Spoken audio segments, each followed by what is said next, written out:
अगर तुम अपने प्रेम को शादी तक पहुंचाना चाहते हो, अगर अपने प्रेम को एक आयाम देना चाहते हो, अगर अपने प्रेम के साथ जीवन व्यतीत करना चाहते हो, तो बस सावधान, आज का उपाय तुम्हारे लिए ही है।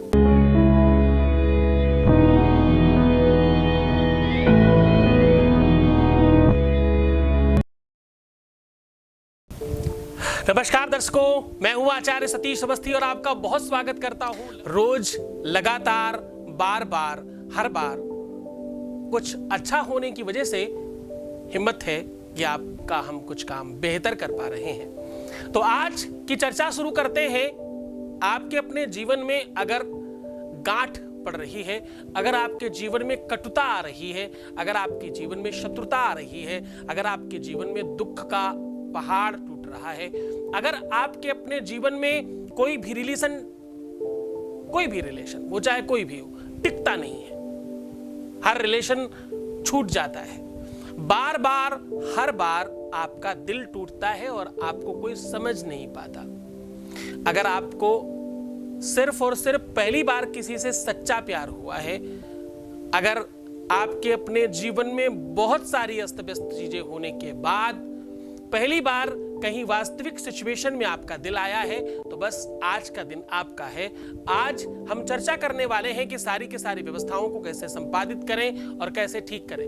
जीवन में अनेकों दुख हैं, जीवन में बहुत सारी तकलीफें हैं।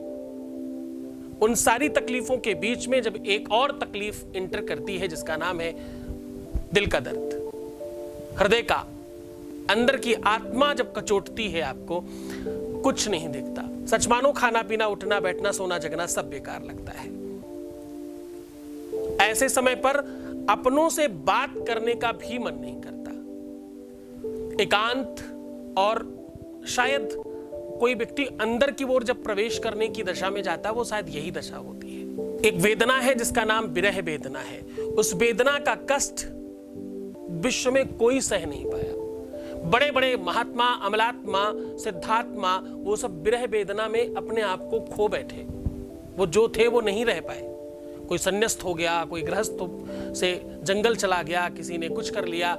जो थे वो नहीं रह गए। यानी आत्मीयता, स्वयमेता और जो आपकी अपनी निजता है उसको समाप्त कर बैठे। हम इसी कंडीशंस में जब होते हैं, तो ऐसी कंडीशन से कैसे बचा जा सकता है?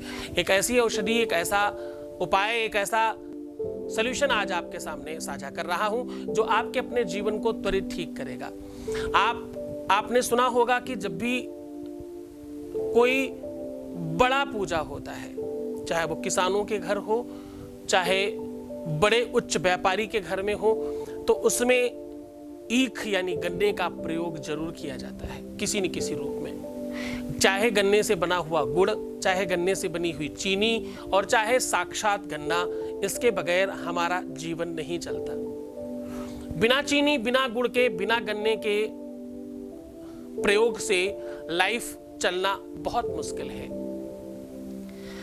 और अगर आपके प्यार में चीनी कम हो, अगर आपके प्यार में मिठास कम हो रही हो, अगर आपके प्यार में खटास बढ़ रही हो, तो गन्ने का प्रयोग आपके अपने जीवन को सर्वसुलभ कर सकता है। गन्ना अपने आप में बहुत पावरफुल वस्तु है। गन्ना सच माना जाए तो ये एक ऐसी खेती है जो एक बार लगाकर 3 बार, कई बार किसान लोग समझते हैं इस बात को, कई बार इस खेत में एक ही बार लगा करके उस खेती को ले पाते हैं। गन्ना एक ऐसा अद्भुत खेती है जिसका हर एक अंग किसी न किसी रूप में काम आता है, जिसकी जड़ में एक बार नहीं 3 बार चीजों को जन्म देने की क्षमता है। ऐसा कम वृक्षों में पाया जाता है, ऐसा कम फसलों में पाया जाता है कि आप बार बार काटते रहें और वो फिर से वैसा ही बन जाएगा। ऐसा कम फसलों में देखा गया है। गन्ने के साथ ऐसा होता है। गन्ने का अपना कोई बीज नहीं होता। गन्ने का कोई भी टुकड़ा डाल दिया जाता है, उससे फिर से गन्ना पैदा हो जाता है। गन्ने को रक्त बीज कहा जाए तो बहुत बड़ी बात नहीं होगी। गन्ने का कोई भी टुकड़ा दूसरा गन्ना बना देता है। यानी हर एक टुकड़े में एक एक गन्ने का या शायद कितने सारे गन्नों का बल और ताकत उसके अंदर छुपी हुई है। गन्ने के अंदर जितनी मिठास है वहीं बीच बीच में गांठ भी है, हर मिठास के बाद एक गांठ और फिर मिठास। यानी शायद वो जीवन को दर्शाने की बात कर रहा है। वो ये कहता है कि भाई जीवन में खटास मिठास उतार चढ़ाव अच्छा बुरा ये सब जीवन का एक बेसिक अंग है और इसे हम स्वीकार करते हैं। होलिका दहन में गन्ना के बगैर बहुत सारी ऐसी जगह हैं जहां पर गन्ने के बगैर होलिका दहन नहीं किया जाता। गन्ना जब हो तो लोग होलिका में डालने जाते हैं। दीपावली में बड़े बड़े पर्वों की बात कर रहा हूं, होली दीपावली सबसे बड़े पर्व है हिंदुत्व के। हाँ, तो होली में बहुत सारी जगहों पे, हो सकता कहीं कहीं ना भी हो, लेकिन मैक्सिमम जगह पे देखा गया है कि गन्ने के बगैर लोग होली को तापने नहीं जाते, होली का आंच लेने नहीं जाते।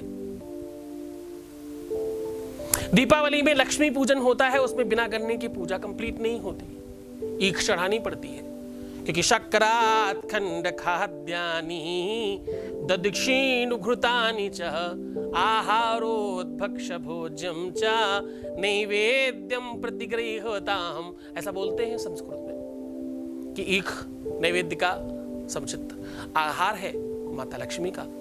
माता लक्ष्मी की कई सारी ऐसी आप तस्वीरें देखेंगे जिसमें पीछे गन्ने आपको दिखेंगे।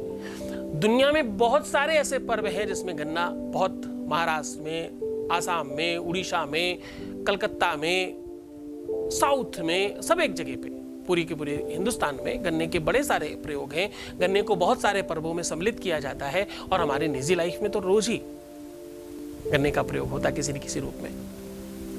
हाँ जी, आपको एक गन्ना चाहिए जिसमें 7 गांठ होनी चाहिए। गांठ समझते हैं ना, बीच में जो टाइट वाला पोर्शन होता है उसको गांठ बोलते हैं। गांठ हमेशा तोड़ने की चीज है या शायद उस चीज को जोड़ने की चीज है जो टूट गया है पूरी तरह से, तभी गांठ लगानी पड़ती है। तो गन्ने के बीच में गांठ है इसलिए क्योंकि बहुत मिठास है बीच में, एक मिठास दूसरी मिठास की तरफ नहीं जा पा रही उस गांठ की वजह से। ये बहुत अद्भुत प्रयोग है। लाखों रुपए देकर के जो तुम्हारा काम नहीं होगा वो ये करके देगा। करिए, बहुत श्रद्धा से करना, लेकिन पूरे विश्वास के साथ करना, गुरु का आदेश चाहिए इसमें, तुम्हें हो जाएगा तुम्हारा काम। 7 गांठ वाला, 7 मतलब 7 गांठ का एक गन्ना चाहिए। और तुम्हें चाहिए ऊन चाहिए तुमको तुम्हारी राशि के अनुकूल, जो तुम्हारी राशि हो उसका जो रंग है। जैसे मेष राशि, मैं सारी बता देता हूं फटाफट, है ना। मेष राशि लाल, वृष राशि सफेद, मिथुन हरी, कर्क फिर से सफेद, सिंह फिर से लाल, कन्या छठी राशि कन्या फिर से ग्रीन, तुला व्हाइट या पल व्हाइट ऐसे भी कह सकते हो, फिर वृश्चिक फिर से लाल, धनु पीला, मकर काला, कुंभ काला या नीला और मीन फिर से पीला येलो। ये कलर की ऊन लेनी है अपनी राशि के हिसाब से। उस ऊन को पूरी तरह से गन्ने के ऊपर रैप कर देनी है और उस गन्ने को दोनों हाथों से पकड़ना है, अपने मस्तक पर, अपने हृदय पे, अपनी नाभि में और अपने घुटनों पे स्पर्श करना है। और ऐसा 3 बार करना है ऊपर से नीचे की तरफ।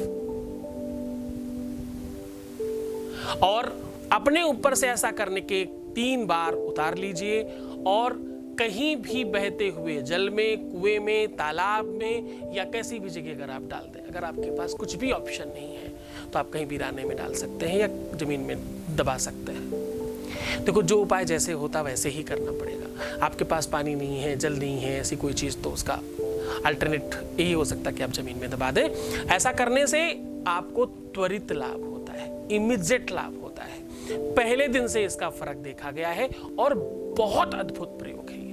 इतना ज्यादा चमत्कारी है, मैंने कितने सारे लोगों को बताया, आज तक कोई एक आदमी पलट के नहीं आया कि मेरा काम नहीं हुआ। एक भी नहीं आया, एक भी नहीं आया। श्रद्धा चाहिए, विश्वास चाहिए, निरंतरता चाहिए, बहुत भरोसा चाहिए, तो ये उपाय काम करता है। इस उपाय को करना सिर्फ शुक्रवार के दिन है। शुक्र को प्रभावी करने का उपाय है, सिर्फ और सिर्फ शुक्रवार के दिन। बहुत प्रभावी उपाय है।